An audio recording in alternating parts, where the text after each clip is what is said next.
know what I mean? I don't want to Google his real name, or just type it in on Chrome and see what pops up. Alright guys, we got 3 more comedians. There we go, come on man. Alright, get up to the next comedian, Mark Sargent.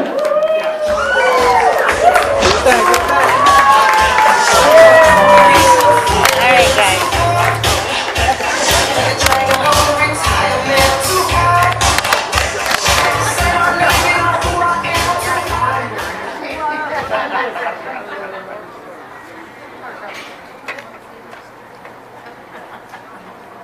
Alright, globe cuts. I've only entered this normal realm briefly to inform you of the flattening that's happening. And just so you know, NASA's full of shit. They lie about everything. Maybe I should have given you guys a brief disclaimer. If there's any NASA fanboys in here, don't fear. There is a cure for globitis. It is called, well, it's not called anything, but there's a cure. And basically, sorry, it's slow. It can manifest itself in 2 ways. First being an optical impairment that calcifies the pineal gland from seeing through NASA's bullshit. And the second is a parasitic infection that causes the tongue to spew cognitive dissonance over people that don't necessarily have your same views. This is awesome! And if George Carlin wasn't killed by the powers that shouldn't be, he would definitely be a flat earther. So just to say fuck off to the assholes, because we all know his thoughts on that shit. But anyways, have you guys heard, speaking of the turd on the sidewalk of society, have you guys heard of NASA claiming that they will be mining for gas from Uranus in 2030? And that's not a joke, that's like real life, right? So anyways, next they're gonna be coming out with some Mars porn from and they're gonna be it's all gonna be CGI, of course. Santa will be in the background, you know, watching all creepy with a sign telling you who to vote for. And you know, people do often ask if I'm an occult. I am an occult. We brainwash people into thinking for themselves, basically. First is regurgitating nonsensical fallacies, such as the Coriolis effect, which is a side effect of globitis. So, if you do choose to open up, wake up, you know, basically, you can contact, you're in luck, you can contact Mr. Isa Mahalski from Flat Earth Court. He actually sells Coriolis insurance.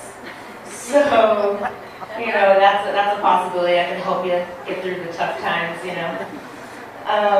Anyways, have you guys ever wondered if SpaceX uses the equipment from Virgin Galactic's non-existent attempts into space? Because I do. That's kind of a mind-boggler. I doubt it. No hand-me-downs for SpaceX. Elon, he's too fancy for that shit. He has to have all new stuff to do their fake launches. You know. Let's see. Sorry. Oh yeah. So if space is really an infinite vacuum, then where's our trash chute to space? I mean, that's like every housewife's dream. Am I wrong? Like just suck that shit right up into space. And so, anyways, I mean that's our meal ticket. Like imagine, right? Like an Office Space sequel, right? Where they smash in the copier and then they just like send that shit up into space. And then it lands on the asteroid that the government wants us to believe is coming to, you know, destroy the Earth or whatever. It comes back and haunts the guys. You know, it comes back as like a Terminator alien or something. You know, that's the real psyop, is the alien hooks. You know, like aliens, like come on, like I don't know. I mean, I'm a flat earther, but aliens, that's too far. I also have a new diet. It consists of high fats and critical thinking. And, oh yeah, no carbs or CGI from NASA. That's a big no-no. I also have a new religion. It's called Stepneathism. We practice cognitive harmony with all people, regardless of your dogmatic choices, whatever religion that you decide to go by. For communion, we drink from a chalice of glowy tears. And and we also take density bond rips since gravity is a fallacy on the infinite plane. I think it's pretty funny that people still claim to see curve from 30,000 feet when we can't find it at 120,000 feet. So I'm guessing, like Mick West tried to say that you can see it at 30,000, but then it like flattens back out once you get to 120,000 feet. I don't really know how that works.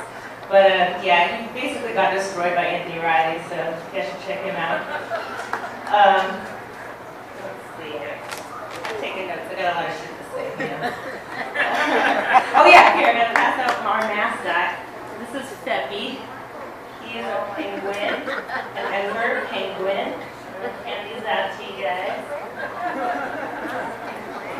There you go. And his name is Feppy. He's an amazing emperor penguin that will be protecting Mad Mike Hughes on his rocket launch that he's doing. And he's going 62 miles up to the Kármán line and in a couple of months. So you guys should look out for that. Mad Mike Hughes is the shit. We're making moves, guys. People that are into comedy are ahead of the imaginary curve. So, in my opinion at least, I don't want to see any of you fall through the cracks in the globe model. So if you do fall though, contact Mr. Mahalski, he will hook you up. He actually pays me 10,000 quadrillion light bucks per mention, so now I can afford to help NASA destroy this fear-mongering asteroid they keep shoving down our throats. And let's just say that only 3% of scientists believe in global warming. It's a tax scam at least. If you truly do believe in a free society, we should hear data and observations from both sides. But money and control, it's never been a motive for government-mandated programs in the past. Nothing new under Helios. Let's see, I see that flashing. Is that when I'm done? Or is that 30 seconds still? No, not yet. All right. I'm going to level with you guys. Just because we point out hundreds of flaws in the heliocentric model does not mean that does not mean we know the shape or the size, or if there's an edge. All we know is that basically it could be an oblong phalloid, it could be pretty much anything. We don't really know. So he's flashing me, I gotta go. Let me just say, this revolution will not be televised, but it will be computerized. So it's up to you if you choose to go back to sleep. Bye.